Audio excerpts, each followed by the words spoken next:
to where I no longer eat meat, cheese, butter, or anything that comes from an animal. And I forgot, like, because for me, I've been at this for 8 or 9 years now. I can't even remember how long. I think 8 years. I think it's 8 years now. And so I've been at it so long, like sometimes I forget people do not know why I transitioned. And if you're here on the continent of Africa, you may not have ever caught my YouTube channel, and you probably just started seeing me on TikTok and started seeing me doing the different videos here. So I thought I would take the time to explain why did I actually change my eating lifestyle. Now, just to let you know, like, I am a natural born Texan.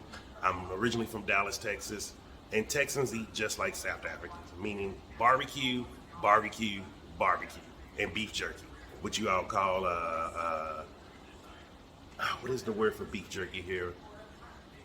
Yo, I can't remember now. Let me know in the comments the word for beef jerky, because I can't remember. Man, that's really throwing me off right now. But besides that, so I came up from that type of eating habit, meaning, I used to snack on ribs